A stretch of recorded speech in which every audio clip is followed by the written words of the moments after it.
and a path of developing and enriching what is being discussed.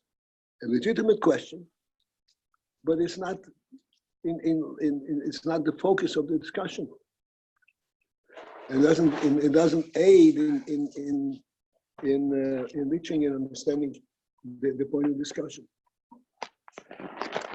It's called stam action. Stam action is just a question in the world. It's a question, but it's not in context. Question in context is extremely important and extremely useful because that enriches what we're discussing. So I said I'd hold my to reflect on it. So here's what I came up with. The first thing we learn in the Torah is Breishis bara Elokim et hashamayim v'ha'aretz. The beginning of the creation. And who created it? Elokim. If it is the creation of Elokim, that means that we are introducing to you a creation that is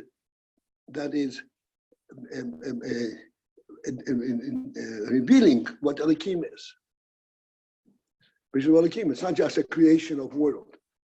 Which is Elokim. If you say who created, that means it is saying this creation was created by this source, which means that this creation is revealing and developing that source. Mm-hmm. And as we're learning, we're going through the creation. Hashamayim v'ha'aretz. And it starts talking about the Oretz.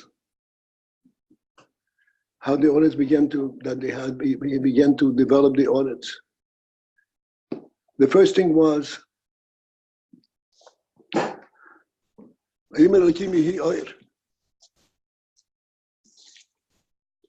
we already pointed out, that oir is a super presence from world perspective. World is dark by its own capacity. It's a physical world. It's dark, and furthermore, what's the function of seeing in the world? The world, it consists in touch.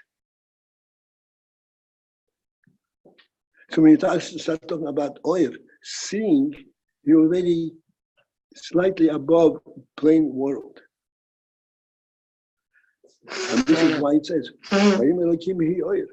since that they have found that the purpose of this creation is not that it should be just plain world, but it should be a world that is worthy of its creator, and that promotes and reveals what the creator is.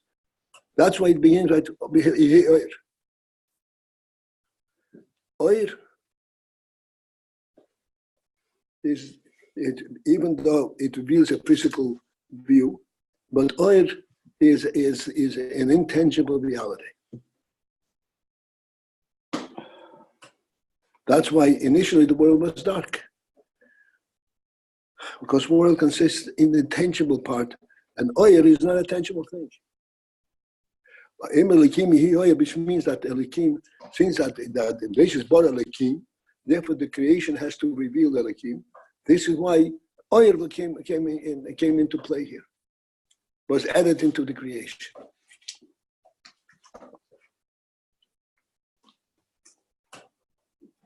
Then the next thing, we started developing the earth, the world, the earth. The next thing is, it says, Tache ha'aretz desha. Let the earth produce vegetation.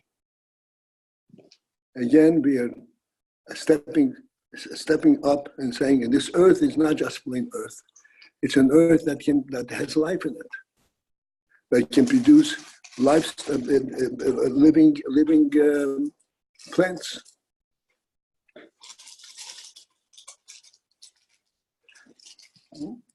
So it's a little bit slightly above plain earth.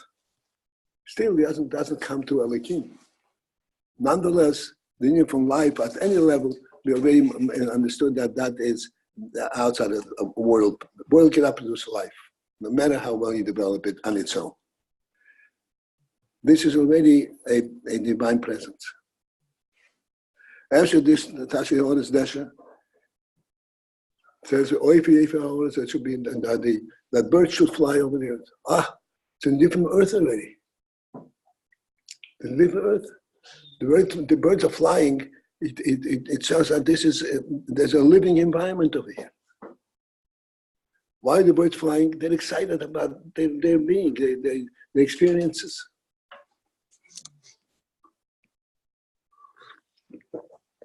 The Pasuk says,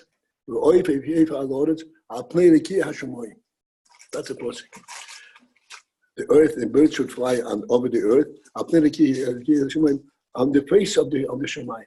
In other words, the earth alludes you to the phenomenon. Yes, and you're on earth, and that's where you function. But the earth is surrounded by Shemayim, and the earth is constantly calling your attention to the Shemayim. The earth is bound to earth. It cannot be separate from earth. But what is it? What is the earth? It's a stepping stone to fly in the Shemayim.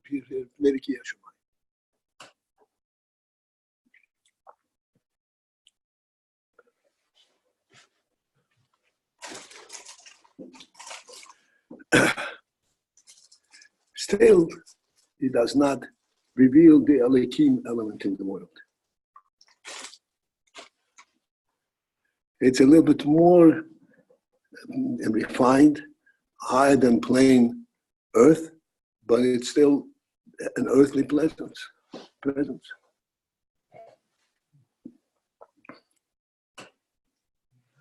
Then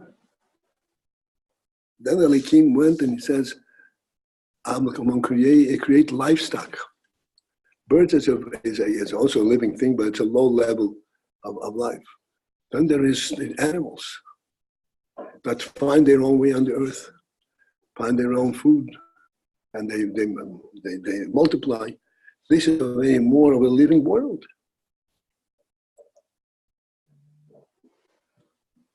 This is the process of creation as the Torah relates to us, showing us how the creation is developing the riches that are hidden, that is contained on earth.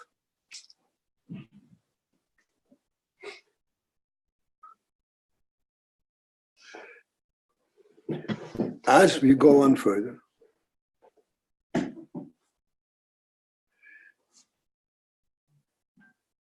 after all of this was present, there was a full vegetation with fruit producing trees and grass and all kinds of different vegetation and all kinds of different levels. And then they would begin a lifestyle, a living part. Then the Rebbe said, okay, now let me introduce the human being. The human being, Hashem says, he is going to be. To remain on this call, press 1.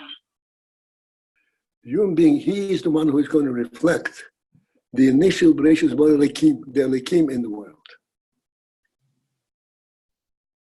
This is going to be, so to speak, the conclusion, the complement to the entire creation. Now, who is this Sodom? It's our Benekid Muslim.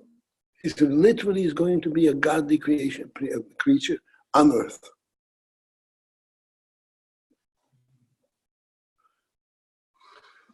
So the entire creation started from Oretz and then developing step by step until it reaches autumn, which justifies why this is Bara Elokim. This is a divine creation, because autumn is actually reflective of the divine creator.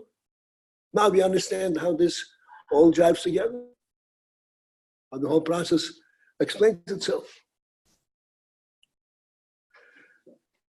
This is a simple learning of Bereshis Bara Elokim and Shemayim B'Zoretz.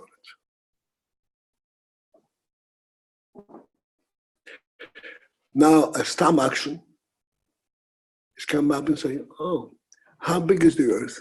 It's a legitimate question. Completely out of context of what I'm trying to explain to you. I'm not trying to explain to you how big the earth is. I'm trying to explain how rich the earth is. and what the aim in the earth and what the spirit that the earth is supposed to carry. You say, how big is the earth? It's a legitimate question. And I have to say, please reflect, many times our questions are in that vein. It's a legitimate question, but it's not in line and not promoting the purpose of the discussion. This is a very important principle. The whole Torah Shabbat is based on questions and answers. Throughout, from Gemara, even in Mishnah, then Gemara, then in Poskim and so forth, all based on questions and answers. But every question is a stepping stone towards a broader view of what you're learning. The Gemara tells a story. There was a Yirmiyah, one of the great Amoraim in the Gemara time. A Yirmiyah in time of the Gemara. The Yirmiyah was a questioner. I was asking questions, not just questions, asking, what if we do under this circumstance? What if we do an abayis? How would you judge this? The Gemara says they took a Yirmiyah and took him out of his medrash. He took him what? He took him out of base medrash. They kicked him out. They took him out of his medrash. To say that his questions were not valid, but he's not letting us to learn. But we're trying to learn. They took me a cool Rabbi Yirmiyah. They took him and picked him up and put him out. He didn't lose his title as Rabbi Yirmiyah. He didn't lose his position. But in terms of asking questions, you are not in line of our learning. This is very important. Questions are very, very important. But we must be questions only if you are involved in what's learning. And the reason you ask a question is because you want to see it deepening, not because you want to broaden out your knowledge. This is out of context questions.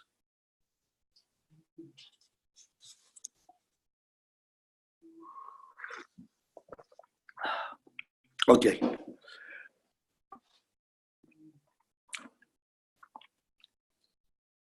So when we left our last discussion, Yeah.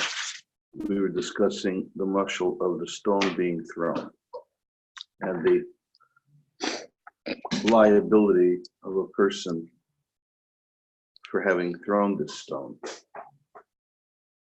And I don't believe I understood this mashal of what you were trying to explain. Okay.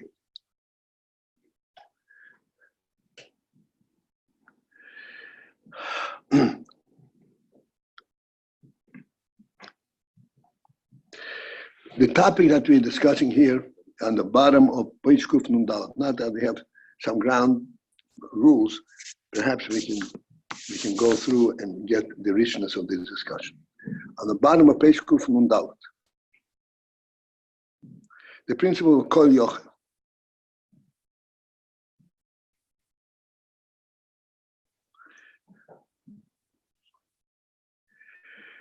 The Rebbe asks questions. I'm not yet identifying the line.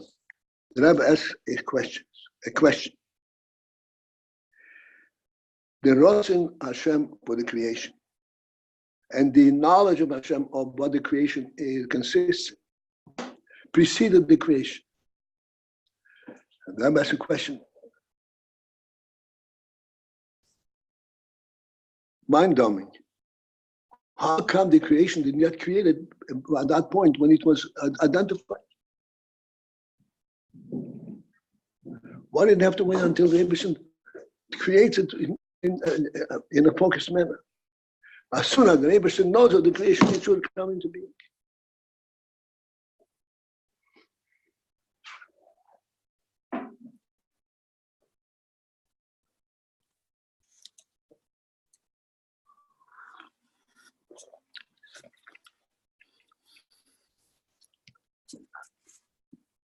which we explained that to us, this is a kind of out of kilter question.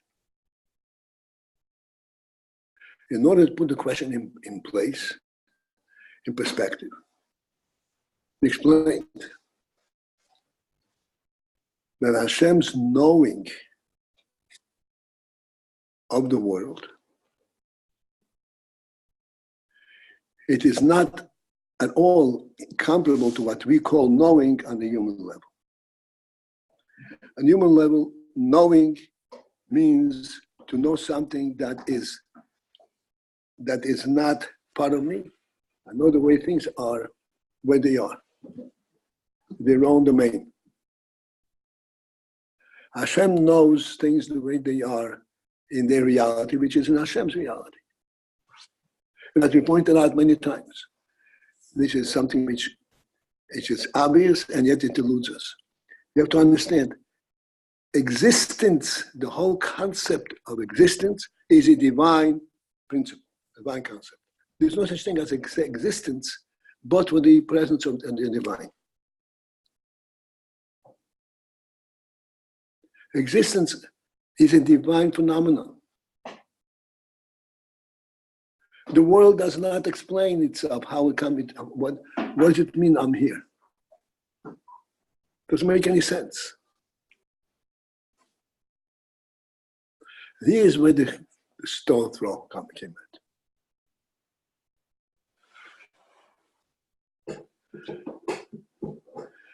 I don't want to go away, but just since we had discussed it, I just want to, since we came to this point.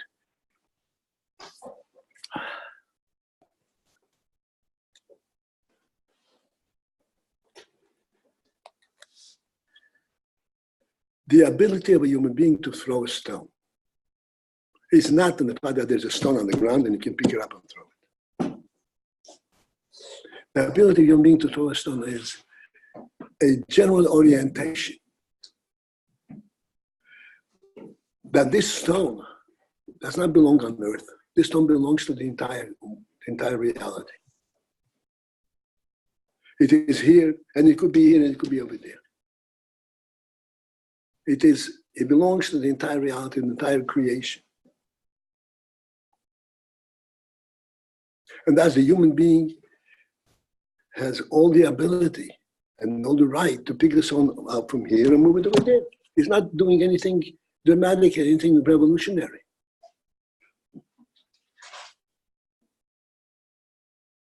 It's like presenting a person with the gift of his own property. It's not a revolutionary act. If the stone belongs here and the human being makes invents the whole phenomenon of bringing it here, then it really would be an impossibility. The reason he's capable of doing this, as the Rebbe says, is due to because this phenomenon, the stone can be there, it's known in the divine knowledge of the creation.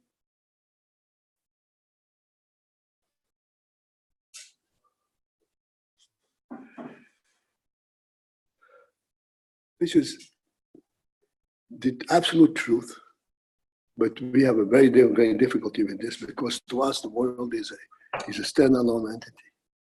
We never asked us the question, how is it possible to throw a stone? The reason we didn't ask ourselves this question is that we never went down to the bottom of the phenomenon. Why is there? Where does the stone come from? How does the world come from? No matter how many times we repeat that existence is a divine miracle, we always go back to our own perch. It exists. It never exists. Even at being the identified existence, it's still a divine presence. And if we open our minds and we begin to look at the world as a divine miracle, we'll have a completely different understanding of what's going on. A completely different understanding. That wasn't strong enough. Come on, this is how you agree. So that's how you agree. So stupid.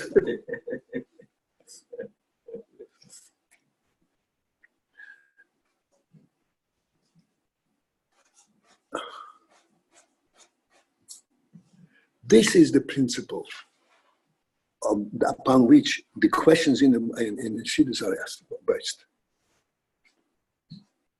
The principle that existence is a divine It's a divine reality. And that's what the Rebbe is asking. If it's a divine reality, it is a divine. So how come it's not there as soon as God knows about it? That's all it consists of in after the fact.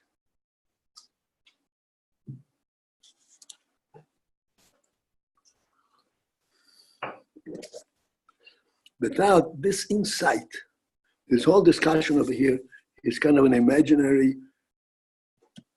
projection, an imaginary, going on in imaginary reality.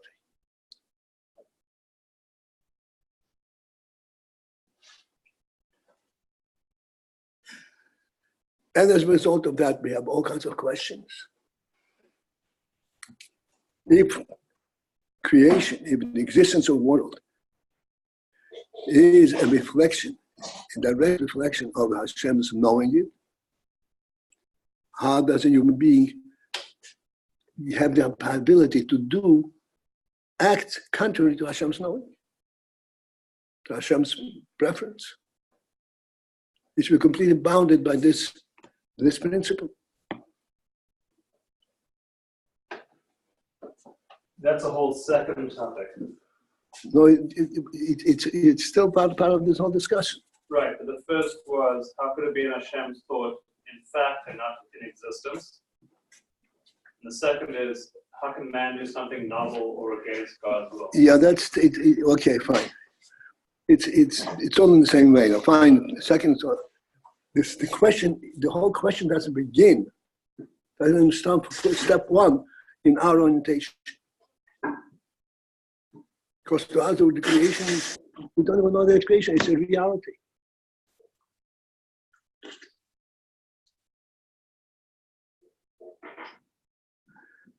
It's a worldly reality, not a divine. It doesn't belong to God at all, it belongs to the world.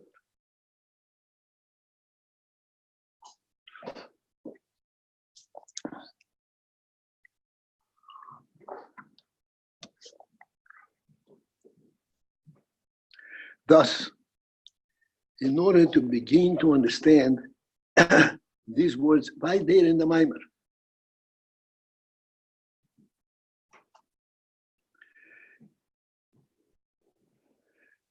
we are challenged to rise up, to recognize what does existence mean.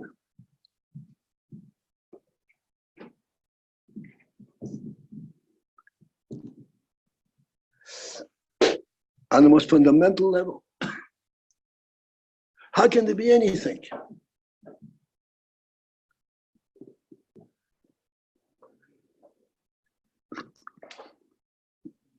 The whole phenomenon of existence does not make sense from its own perspective.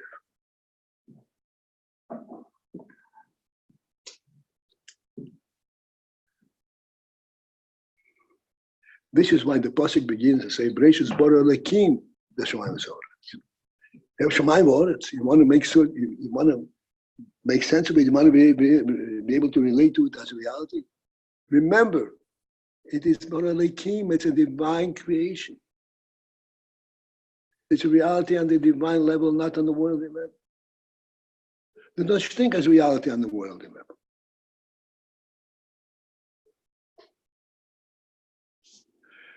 By recognizing this is a big challenge to our minds.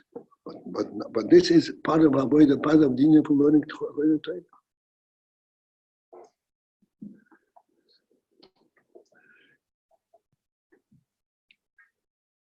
Having said that, I just want to connect it back to the beginning. The world is a divine creation, but He created a world. He created the world, but not that the world should be devoid of its significance, of its origin.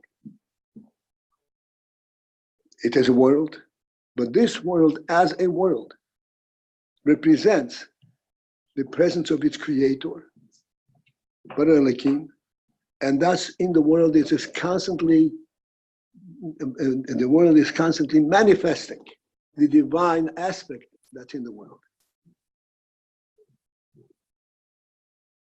This is how it explains Bishop Elohim. It's a divine creation.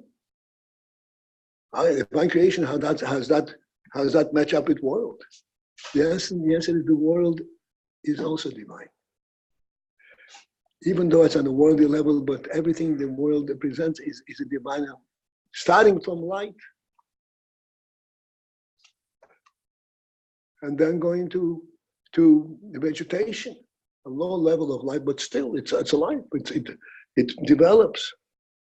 Then going to birds flying, then going to animals roaming the earth, all the way to the end. The human being, now to make sense. Oh, that's what it means, basically, Elohim. Oh, yeah. Now I understand what this is all about. I understand how this is a divine creation, because it was all a preparation for this pinnacle of creation, the Adam, who is really representative of a divine presence.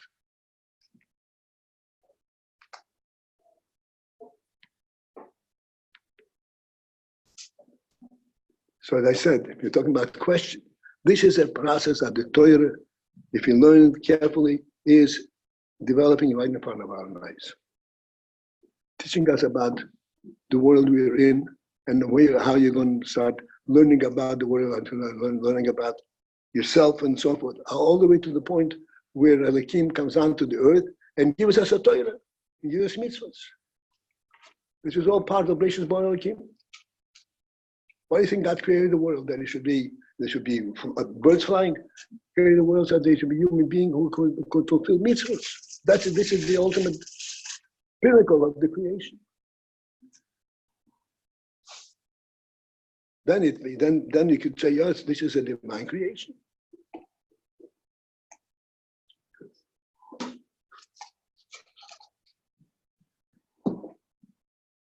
Any question in vain in this line is absolutely legitimate and absolutely enriching our understanding. Such as, there are mitzvahs b'nodam l'chaveiri. There are mitzvahs b'nodam l'mokim. Then there's mitzvahs that give us direction how we should treat creatures in the world. And the Torah says it's different how you treat an inanimate object in the world also. It may not destroy it, but still it's an inanimate object, or a living tree, or a living animal, lahavdil. You could say lahavdil. Or a human being.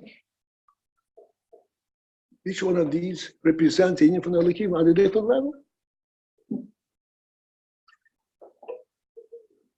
This is how the Torah teaches us slowly. If we focus and understand, this is what the world is. This is how we should understand the world. And thus, after all is said and done, it goes back to Bereshit Bara Elohim. Now it makes sense that this is Bereshit Elohim. This is really divine creation. Otherwise, it has nothing to do with its creator. The representative of its creator, it's representative of what it is.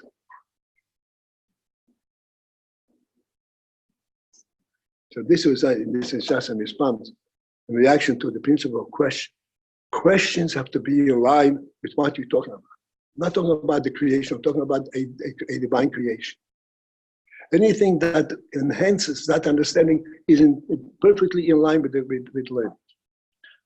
Anything that is not in line with this principle, how does a tree really grow? How do the molecules split? It's nothing to do with what we're learning.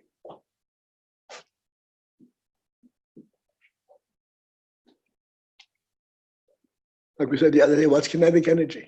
Nothing to do with what we're learning. This is not part, does not enhance your understanding of Bereshit Bara Elohim. This is world as it is, completely in its own domain, and devoid of any divine spirit. Therefore, that question is out of line. Valid question. These are the kind of question that would take Rebbe out of his medrash.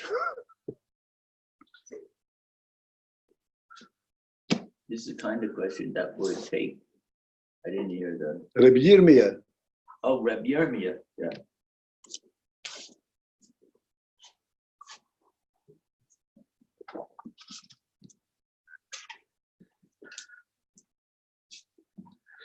All right.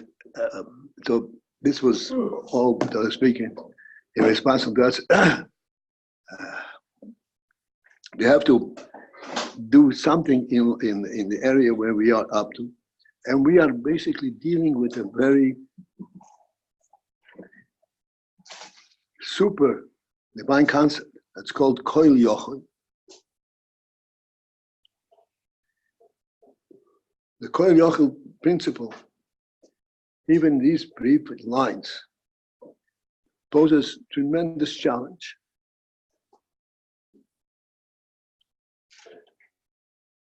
Kol Yochel to us is a very simple statement. He's able to do anything he wants.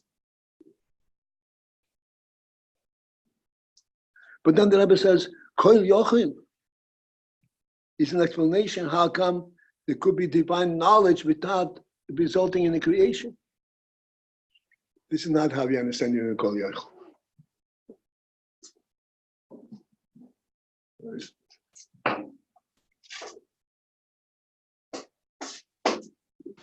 The next step. What?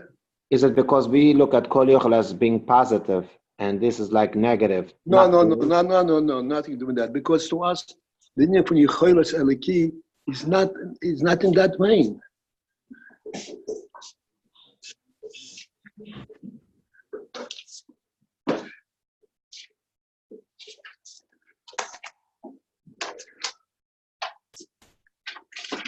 Koil Yochel to us is okay. This is not for now.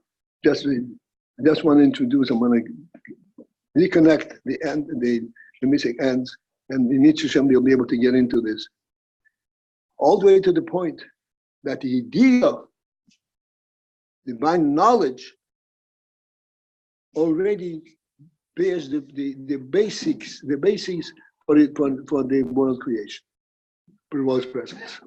To the extent that if you understand the knowledge properly, you would ask a question, how come the world is not there?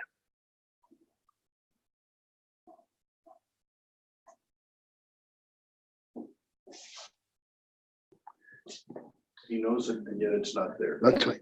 In order that this question should be a valid question, right here in my mind, we have to step back and say, what do you mean by knowledge? How is that a contradiction to it not being there?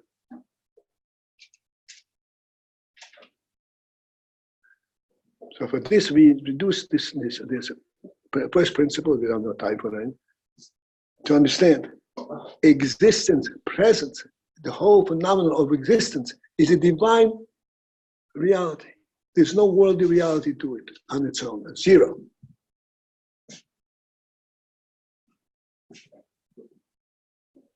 With this introduction. And that's not to answer the question, that's to make it stronger. The statement that the whole world is a divine. That's not to answer the question, that's to explain what's in my, to explain not to make it stronger, but to explain what the Rebbe is saying. Okay.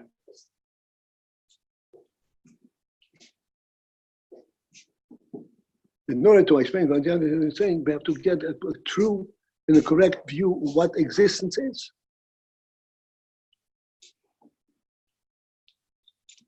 The whole phenomenon of existence. This is why we brought in, we said,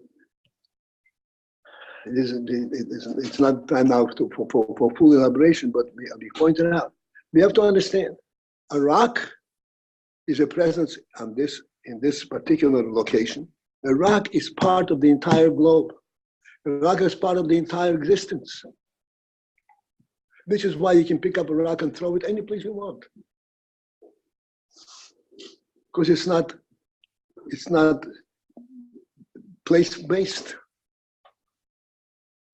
It's not even world-based, it's divine-based.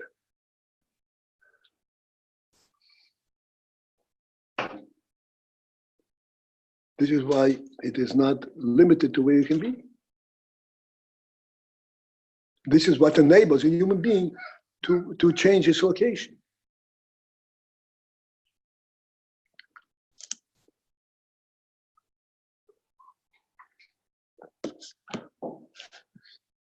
Okay, so I think this is it for this morning. And at least we have groundwork for continuing learning these extremely sensitive, extremely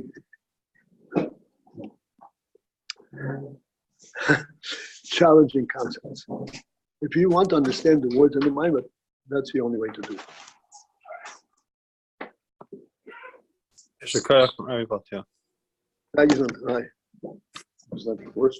We should have said hello before. I would have known who I'm talking to. I will. Mr. Shah will be there on Sunday. Great, Cool. see you then, not Thank you. before. Take care. Thanks, Rabbi.